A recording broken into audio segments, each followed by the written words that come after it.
Buenas tardes. Seguimos con ginecología día 3, patología de la mama, mastopatía, fibroquística o displasia mamaria. Esta se caracteriza por una alteración de la proliferación del estroma y del parénquima mamario, produciendo quistes y tumores palpables. Todos son benignos. La más frecuente de la mama se encuentra en mujeres premenopáusicas. El riesgo de cáncer se relaciona con la hiperplasia ductal atípica de la hiperplasia lobulillar atípica. El dolor es el síntoma más frecuente en la mastopatía fibroquística. Puede aparecer premenstrual o desaparece tras la regla. No precisa tratamiento la mastopatía fibroquística. Es necesario asegurar el diagnóstico por punción con aguja fina o biopsia para el control de la mastodinia. Sobre el fibroadenoma, este es un tumor benigno más frecuente de la mama. Está delimitado en tejido mamario adyacente, móvil, esférico u ovoide. Puede ser multilobulado. Su incidencia se presenta entre 15 a 35 años. Este es un tumor estrógeno dependiente. Aumenta de tamaño con la toma de anticonceptivos orales, en la gestación, en la lactancia e incluso en terapias hormonales sustitutivas. El diagnóstico es fundamentalmente en la clínica del nódulo característico benigno. Se confirma con pruebas de imágenes. La ecografía es la técnica de elección.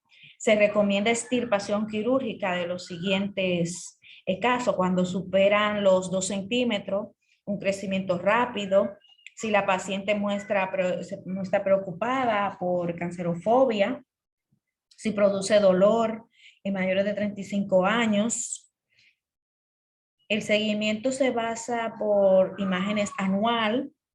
El hallazgo de un carcinoma en el interior del fibroadenoma es estrictamente raro. El cáncer de mama es un tumor maligno más frecuente en las mujeres. En países occidentales hay un incremento progresivo en estos últimos años.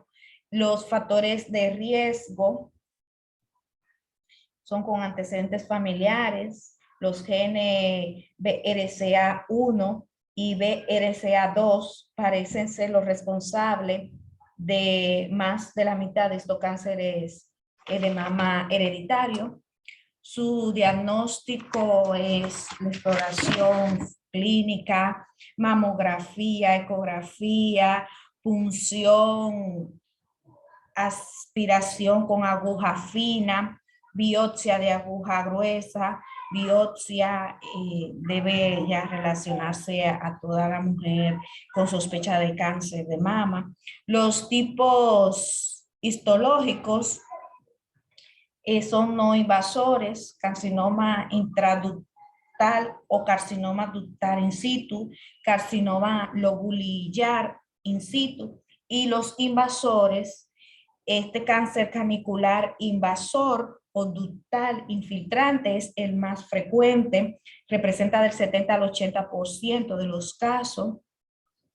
La clínica suele ser asintomático, se localiza en el cuadrante superior externo. Es un tumor o induración en un 15 a 20%.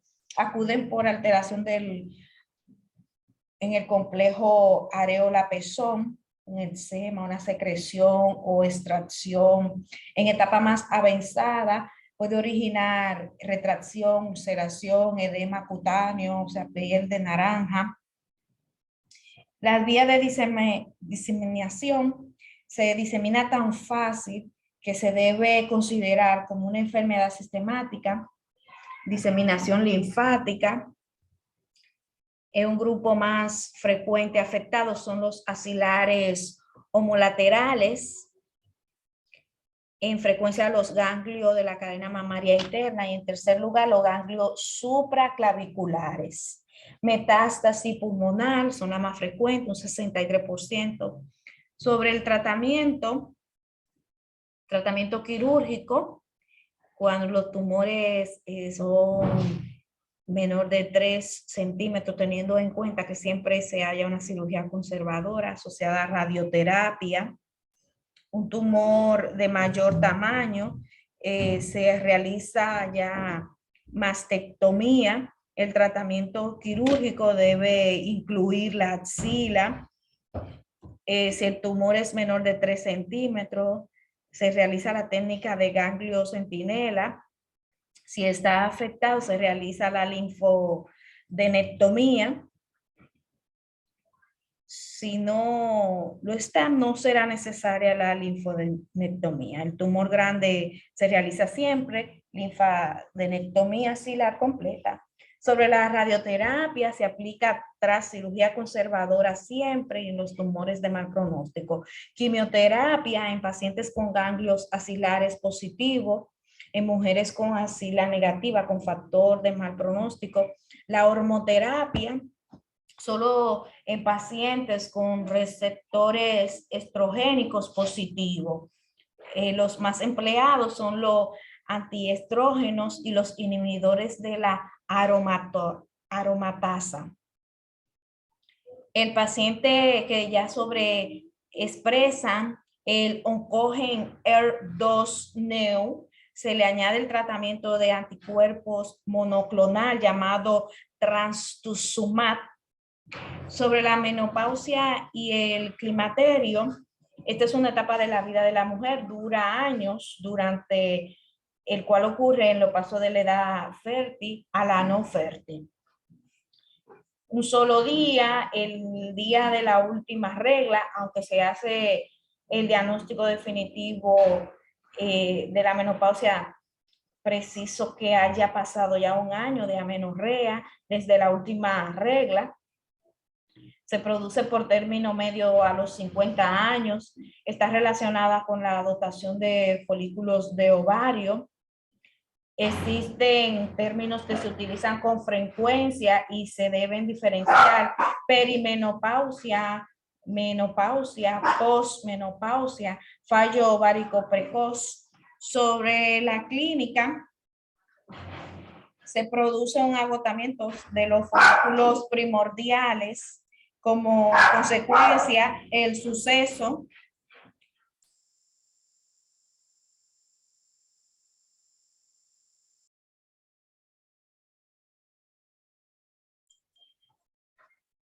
la clínica, la mayoría de las manifestaciones clínicas se va a condicionar por descenso de estrógenos, sofoco, sudoración, palpitación, el insomnio, la labilización emocional, la irritabilidad, la disminución de la libido, osteoporosis. Sobre las modificaciones endocrinas en la menopausia, esta se produce un incremento de la FSH, folículo estimulante, la hormona, es la modificación endocrina más precoz del climaterio. La hormona luteinizante está normal o aumenta. La gonadotropina y los estrógenos son normales. Hay un descenso del estradiol, no existe retroalimentación negativa, aumenta la gonadotrofinas, FSH y LH. La estrona sintetizada en parte del tejido adiposo periférico se convierte en estrógenos más importantes durante la posmenopausia. Los andrógenos no cambian. El diagnóstico, en la mayoría de los casos, por la clínica, menorrea de 1 año acompañada de un síndrome climaterio, como fallo ovárico precoz, las determinaciones hormonales para confirmar la menopausia deben ser FSH mayor de 40 y estradiol menor de 20. El tratamiento, medidas generales, terapias hormonal, Sobre la fisiología del embarazo, la placenta ejerce una actividad precisa en la nutrición, el crecimiento y el metabolismo fetal. Desarrolla una actividad endocrina muy importante. Tiene formación de sustancias con función endocrina, como función de barrera, transferencia placentaria.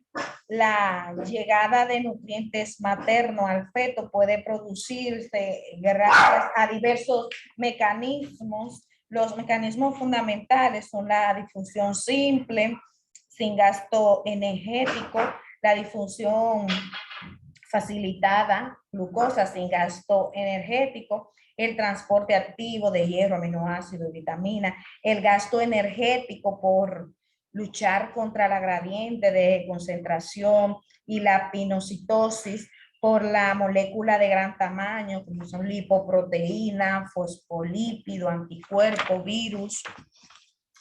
La función endocrina, aquí la gonadotropina coriónica humana es la encargada de mantener el cuerpo lúteo la primera semana. Se sigue produciendo progesterona hasta que la placenta sea capaz de sintetizar progesterona. Se detecta en la sangre materna tras la implantación, sus niveles aumentan a lo largo del primer trimestre, alcanzando el máximo. Su interés clínico radica en el diagnóstico del embarazo y el diagnóstico de patología obstétrica, esa enfermedad de trofoblástica, embarazo gemelar. El lactógeno placentario, este va a asegurar el suministro de glucosa fetal y prepara las glándulas mamarias para la lactancia. La progesterona inicialmente sintetizada por el cuerpo lúteo, por la placenta, el estriol para su biosíntesis es preciso un precursor que es sintetizado en el hígado y en la suprarrenal. Este es útil como marcador de bienestar fetal. En las modificaciones gravídicas maternas, se observan aumento del volumen vascular, descenso de la presión arterial en el primer y segundo trimestre, aumento fisiológico a lo largo del último trimestre. Hay un aumento de presión venosa en pelvis y pierna, disminuye la resistencia vascular. En la embarazada aparecen anemia a pesar del incremento de la producción del número de matíes. La anemia más frecuente en el embarazo es la anemia ferropénica. Aparecen leucocitos leves, pero sin desviación izquierda. Existe una situación de hipercoagulabilidad mediada por el aumento de la mayoría de los factores de coagulación, trombocitosis, disminución de la actividad fibrinolítica. A nivel renal hay un aumento del filtrado glomerular, lo que se supone que la urea y la creatinina estén por debajo de lo habitual.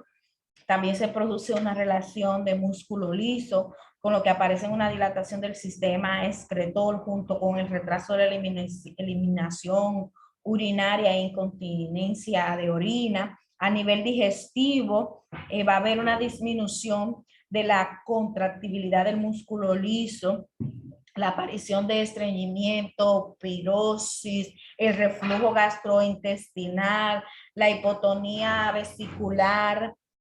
Además aparecen encías hipertróficas e hiperémicas, pulis. En el hígado va a reducir la síntesis de proteína transportadora y la colinesterasa. Hay un aumento de colesterol, triglicéridos, fosfatasa alcalina. Las transaminasas no se modifican por el embarazo. El aumento del peso durante el embarazo. La mayor parte del peso no patológico es atribuible al aumento del tamaño uterino y su contenido. Se acepta un incremento de peso ideal de 1 kilogramo por mes. Sobre los controles de embarazo, se recomienda la primera revisión en el primer trimestre antes de las 12 semanas. A esto se denomina captación temprana del embarazo. Temprano el control de la embarazada debe ser completo y periódico. Sobre la evaluación gestacional, el diagnóstico de gestacional en el primer día de la menorrea, el primer día del sangrado menstrual de la primera regla. Un embarazo dura aproximadamente 280 días, 40 semanas, aunque se considera a término a partir de la 37 semana.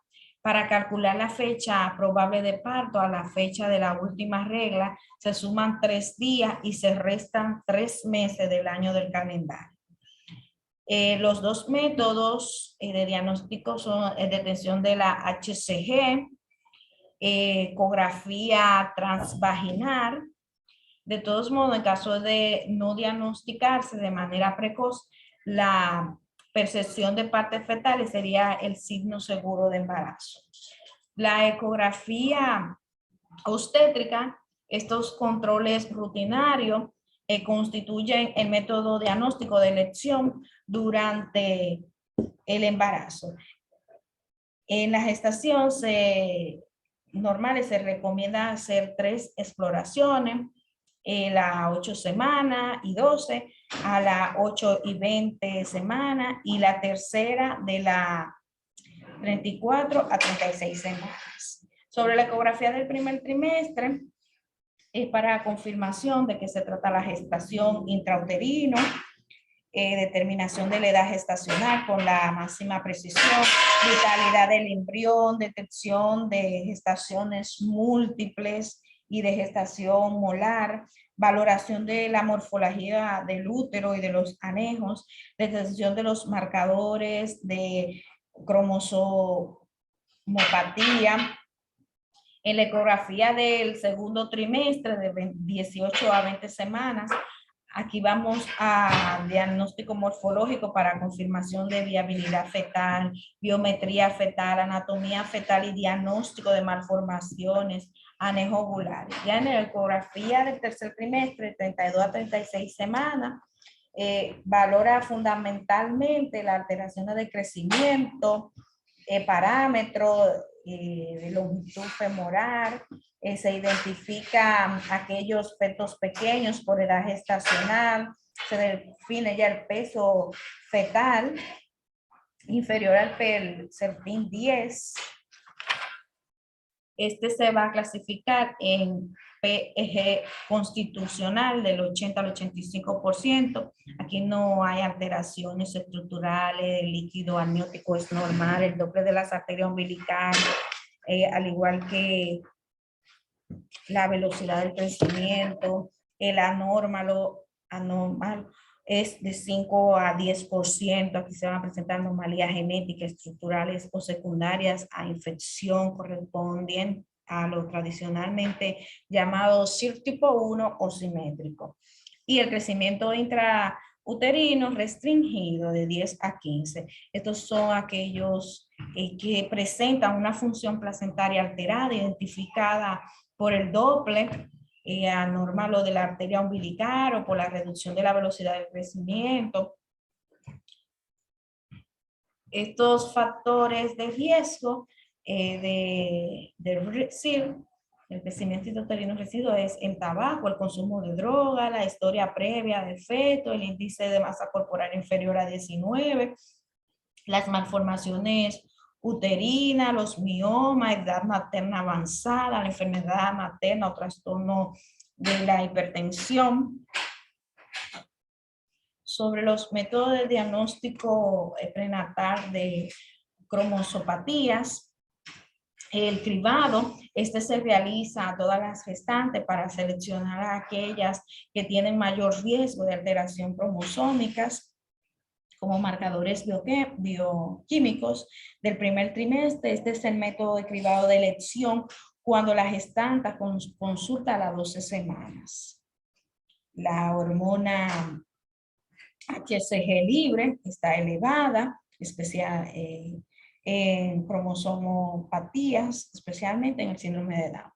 La proteína A asociada a la placenta, PAPPA, Este es el síndrome de Down, que está disminuida su producción. Del segundo trimestre, el método de elección en aquella gestante que se valora a partir de la 14 semana es la AFP, alfa fetoproteína. Esta mide el suero materno.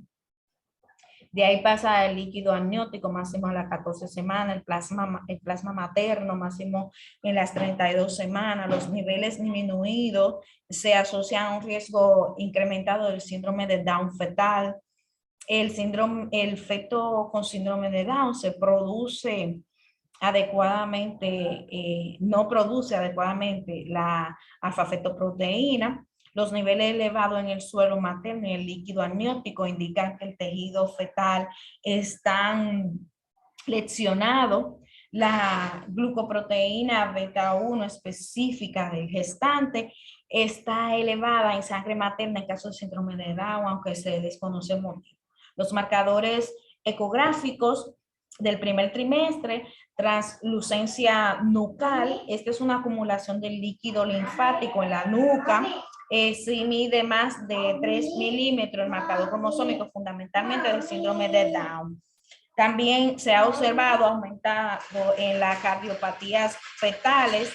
Se debe permitir entre la semana 10 y 14, el síndrome de Turner se presenta, se puede apreciar una imagen de edema tabicado debidamente a un higroma quístico, también del primer trimestre. Sobre la flujometría en ductus venoso de Arancio, esta es una alteración en la morfología de la onda del flujo en este vaso.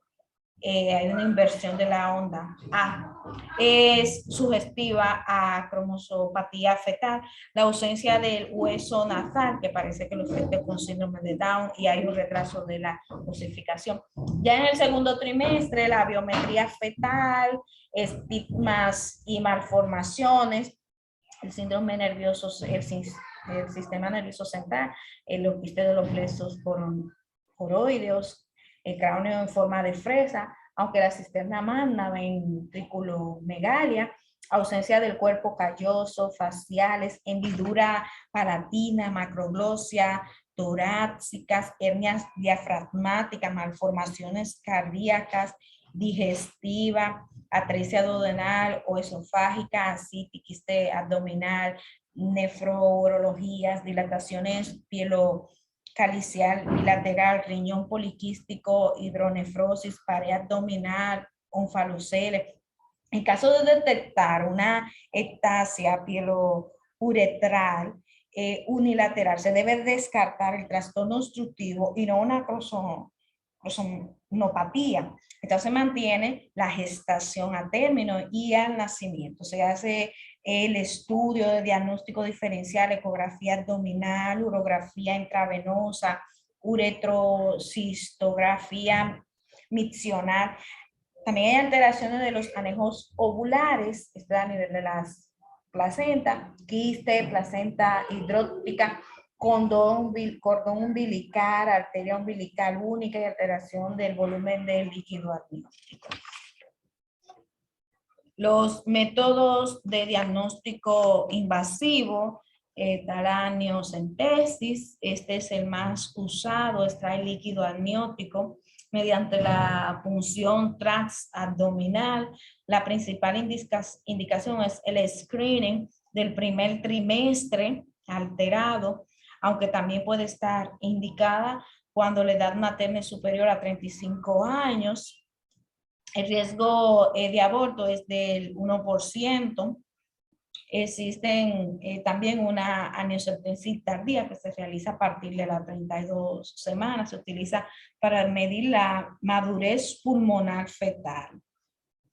La funiculocentesis, cordocentesis, esto es mayor de las 18 semanas. Se puncionan los vasos umbilicales por vía abdominal bajo el control ecográfico. La biopsia corial de 8 a 12 semanas, esta constituye en la obtención de vellosidades coriónicas a través del cuello uterino y por vía transabdominal. Es el método que permite el diagnóstico más precoz de cromosomopatía con la trisomía 21. Es de elección si se quiere un diagnóstico citogenético prenatal antes de las 12 semanas. Sobre la evaluación del bienestar fetal en el tercer trimestre, el anteparto, amnioscopía, esta consiste en visualización de colocación y cantidad de líquido amniótico a través de la membrana ovulares. Es negativa cuando el líquido amniótico es claro y cantidad normal. Es positiva cuando hay oligoamnios o si el color es verde, meconio, sanguinolento o amarillo. Indica presencia de bilirrubina. Esto es un signo de sospecha de sufrimiento fetal. El registro cardiotocográfico suele emplearse a partir de las 28 semanas. Valora 4 parámetros de actividad cardíaca fetal, frecuencia cardíaca fetal, variabilidad, ascensos o aceleraciones, deceleraciones precoces o DIT tipo 1, deceleraciones tardías o DIT tipo 2 y deceleraciones variables o DIT tipo umbilical, que está inconstante en sincronía y morfología. Suelen sugerir patología de cordón y tienen pronóstico intermedio. Por último, el RCTG también informa de la existencia y de la característica de las contracciones uterinas, el RAF positivo, reactivación fetal normal y la viabilidad normales con presencia de los ascensos. Se denomina reactivación fetal normal, el negativo al RCTG con ondulatoria baja y sin ascenso. Sobre el registro cardiotocográfico estresante, este puede llevarse a cabo 2 tipos de registro cardiotocográfico. No estresante, que es el basal. Este valora los parámetros como la dinámica uterina, el estresante, que es la prueba de pose o de tolerancia a las contracciones. Entonces se trata de la provocación de la dinámica uterina con oxitocina intravenosa o estimulación del pezón. Mide la capacidad de intercambio uteroplacentario ante el estrés que supone las contracciones. La estimulación vibroacústica fetal, se aplica un laringófono al abdomen de la madre, produciendo vibración y sonido. El efecto Doppler y ecografía en tiempos real. La respuesta normal consiste en aumento de actividad somática fetal y presencia de aceleraciones transitorias. El perfil biofísico, que este va a valorar en la que van a analizar los siguientes datos como movimiento fetal, movimiento respiratorio, tono muscular fetal, el volumen del líquido amniótico, las modificaciones del perfil biofísico más simplificadas y el índice de líquido amniótico, y esta se considera un método aceptable de control fetal ante el parto. En el intraparto hay un registro cardiotocográfico, generalmente se lleva a cabo mediante monitoreo, el monitoreo interno, salvo en caso de infecciones maternas graves como hepatitis B, C o VIH o herpes. El microtoma de sangre fetal, que es el método más adecuado para el diagnóstico de sufrimiento fetal intraparto, mide el pH, valorando así el equilibrio ácido-base. Está indicado en situaciones de sospecha de acidosis, registro patológico, líquido meconial, oligoamnios. Es necesario la dilatación cervical y bolsa rota. Se realiza está contraindicada su realización en casos de sospecha de coagulopatía fetal o gestante seropositiva para infecciones de transmisión vertical. El VIH, hepatitis B, C. Su pH normal de 7,25 a 7,45. El pH prepatológico 7,2725. Tenemos el pH patológico menor de 7,20, es necesario la extracción fetal inmediata. La pulsiometría, se puede medir la saturación de oxígeno en sangre fetal.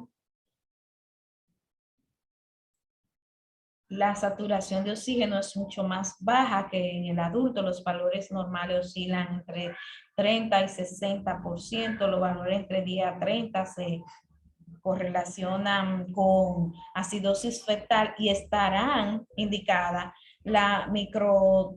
el microtoma fetal para confirmarlo. Algunos conceptos de sufrimiento fetal y muerte intrauterino. La aparición de meconio es un signo de sufrimiento fetal y es indicación de extracción fetal inmediata. El meconio de aparición antiguo es de color verdosa y el meconio de aparición reciente es de color amarillo dorado. Cuando el feto se muere intraútero antes de la expulsión o de la extracción del cuerpo de la madre, también se denomina óbito fetal. Se llama muerte fetal intraútero cuando se produce la muerte o a partir de la semana 20 de gestación. La delimitación temporal de muerte fetal temprana y tardía no varía su término. En general se acepta que la muerte fetal precoz es la que produce de la semana 20 a las 24 a 30.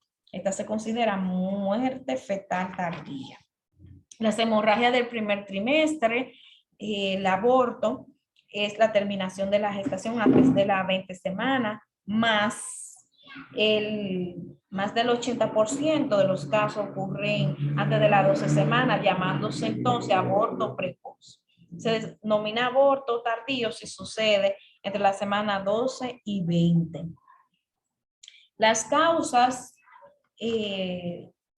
los factores que determinan la etiología son factores ovulares. La causa más frecuente es la presencia de anormalidad ovulares, alteraciones cromosómicas, trisomía autosómica, la monosomía X45, síndrome de Turner, triploidias, tetraploidias. Los factores maternos, infecciones, toxoplasmosis, sífilis, rubéola, citomegalovirus, herpes simple, enfermedades crónicas graves, endocrinopatías, diabetes mellitus no controlada, hipotiroidismo, deficiencia de progesterona, factores inmunológicos, los anticuerpos antifosfolípidos, el anticoagulante lúpico y los anticuerpos anticardiolipina están relacionados con la mayor tasa de aborto. Factor uterino, mioma, síndrome de Asherman, malformaciones uterinas, incompetencia cervical, la insuficiencia cérvico-ísmica es la etiología más frecuente del aborto tardía de repetición. La clínica y tipos de aborto, y se define mediante la exploración y datos ecográficos como amenaza de aborto, aborto inevitable,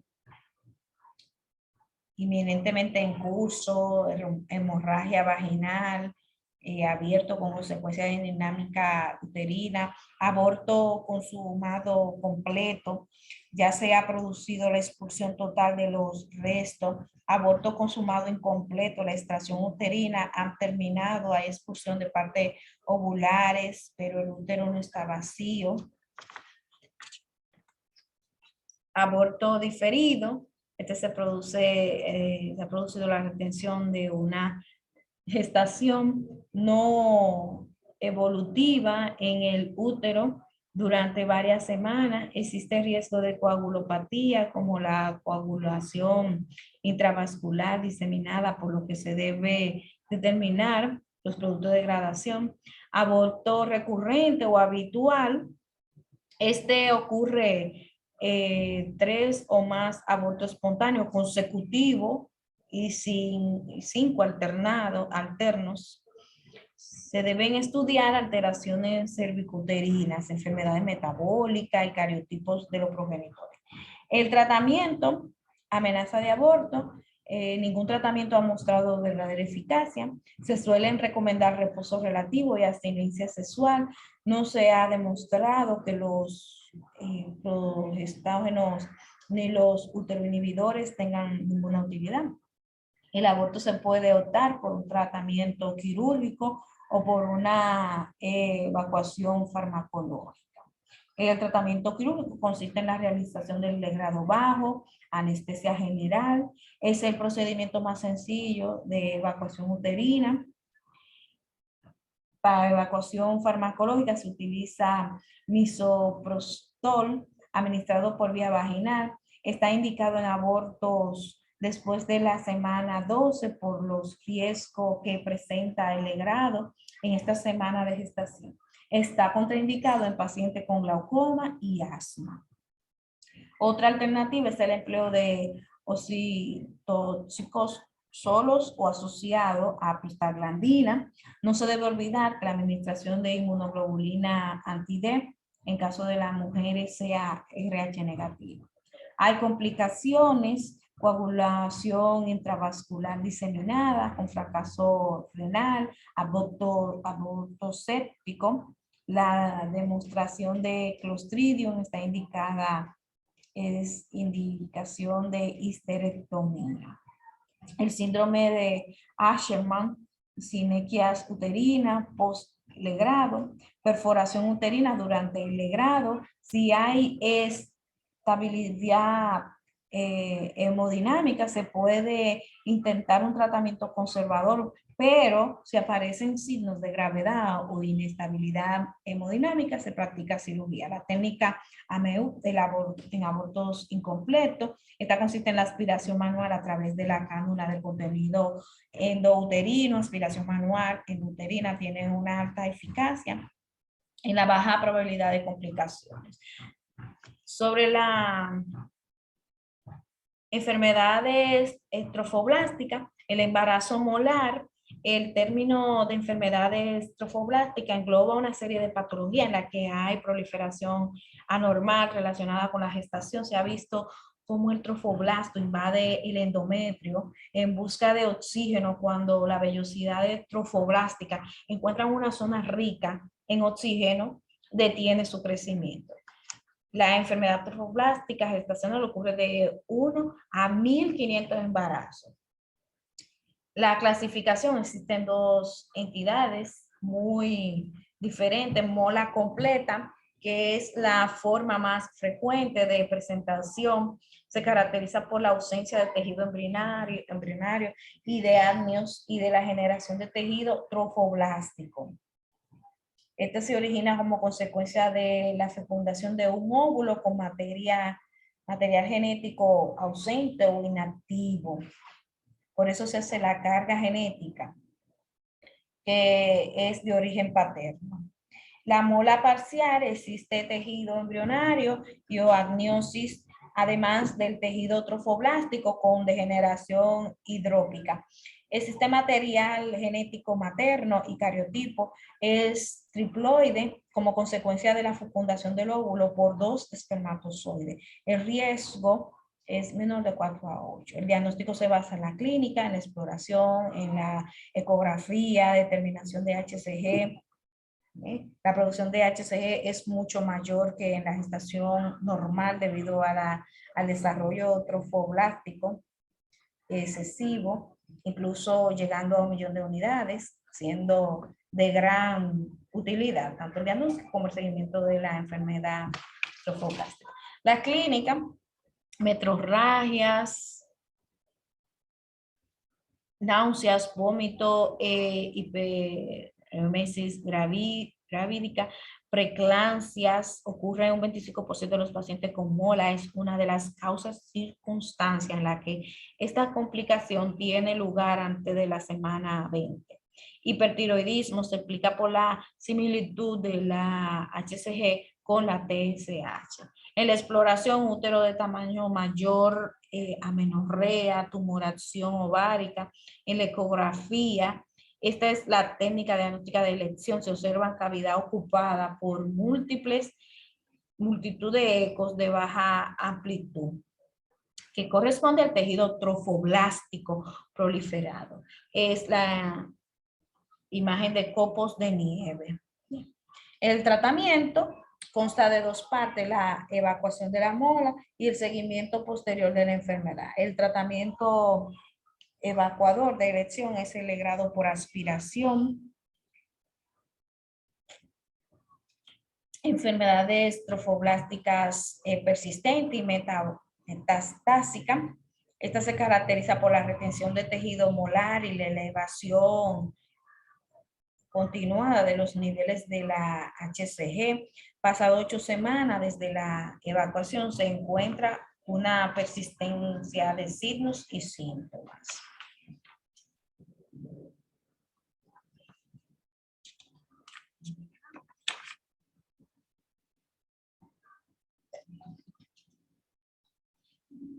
El embarazo ectópico es aquella que está implantada fuera de la cavidad endometrial.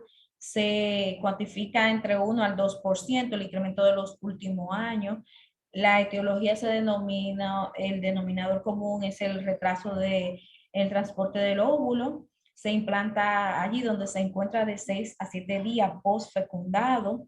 Factores favorecedores, antecedentes de gestación ectópica, cirugía továrica previa, enfermedad inflamatoria pélvica, endometriosis, ligadura tubárica y en general toda lesión que pueda producir una alteración de la trompa, fibrosis, inflamación. El DIU es controvertido, infertilidad, posible obstrucción tubárica y técnicas de reproducción asistida e inducción de la ovulación. Su localización, la localización más habitual es en la trompa de falopio, en la porción ambular, istmo, intersticio, ovario infundibular y cavidad abdominal. La clínica, ningún signo ni síntoma patognomónico. La clínica es muy inespecífica. Diagnóstico, la ecografía transvaginal puede dar un diagnóstico de seguridad en caso de demostrar la presencia de saco gestacional en la trompa con embrión y latido cardíaco. La hormona, la HCG, se duplica cada 2 días durante las primeras semanas del embarazo normal, llegando al máximo hacia 10 semanas. En el embarazo ectópico, la HCG crecerá más despacio de lo habitual. Aumenta aproximadamente el 50 en 50% en 48 horas. El diagnóstico se confirma con la paroscopía y anatomía patológica. La evolución, hay resolución espontánea, aborto tubárico, casi exclusivamente los apulares. Al tratamiento se dispone de 3 posibilidades en el tratamiento: conducta expectante, tratamiento médico, tratamiento quirúrgico. La conducta expectante es el diagnóstico con prontitud. Sin embargo, existen riesgos de agravamiento del mismo, por lo que deben imponer los siguientes criterios antes de admitir esta conducta. Cifra de la hormona HCG debe ser decreciente, mejor resultado si es baja de 1000. La localización del ectópico sea tubárico. No hay evidencia de hemorragia intraabdominal o ruptura tubárica, el diámetro del embarazo ectópico es reducido, se debe realizar un seguimiento de esta hormona con ecografías seriadas. El tratamiento médico con metrotexate por vía parental, oral o incluso inyección directa del saco gestacional, si es más utilizado. No se podrá utilizar en caso de haber alguna contraindicación para el uso de metotrexate. Se añade ácido folínico para prevenir la toxicidad. El tratamiento quirúrgico se realiza preferentemente mediante laparoscopía, aunque dependerá del paciente, de los deseos genéticos y de la localización del embarazo ectópico. La técnica debe de ser conservadora y consiste en la salpingostomía lineal. Se realiza en el borde libre con aspiración del contenido ovular. Sobre la hemorragia del tercer trimestre, placenta previa, consiste en la inserción de la placenta en el segmento inferior del útero, produciendo oclusión al orificio cervical interno. Es la primera causa de hemorragia del tercer trimestre.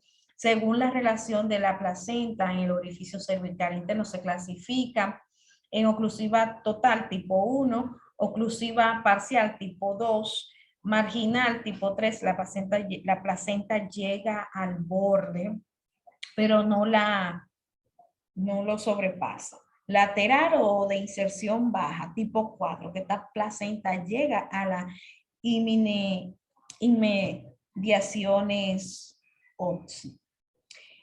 Las causas son factores favorecentes, los siguientes: embarazo múltiple, cicatriz uterina anterior, multiparidad, mujeres fumadoras.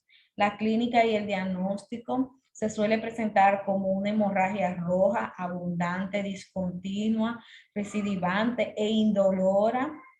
Suele cesar espontáneamente, no existe afectación fetal, no aparece hipovolemia materna secundaria a la hemorragia.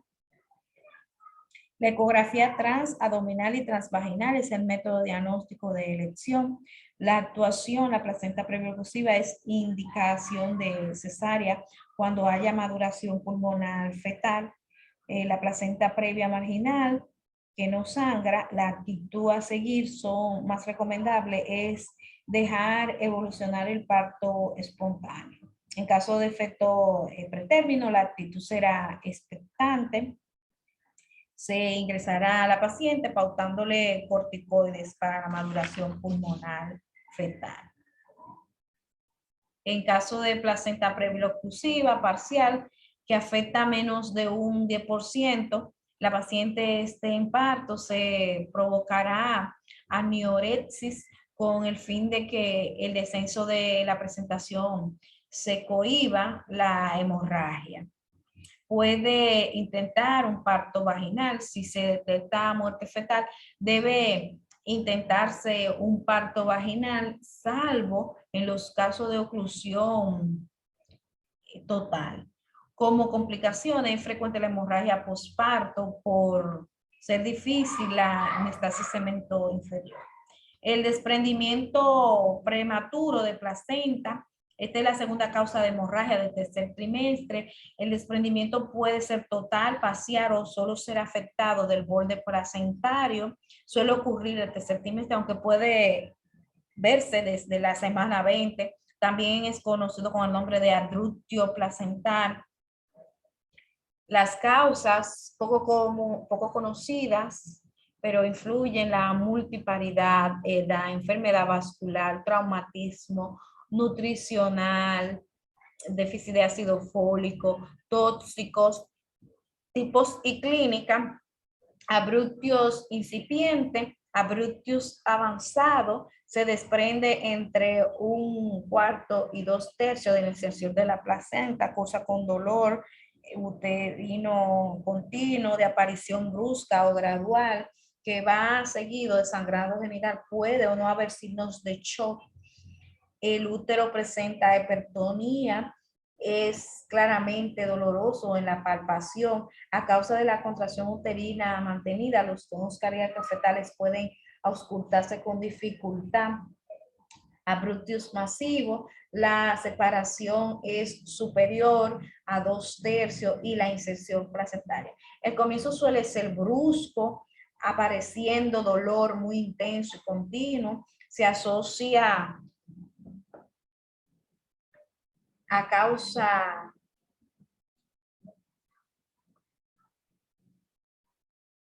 el shock se instaura con rapidez y a no ser que la situación se controle.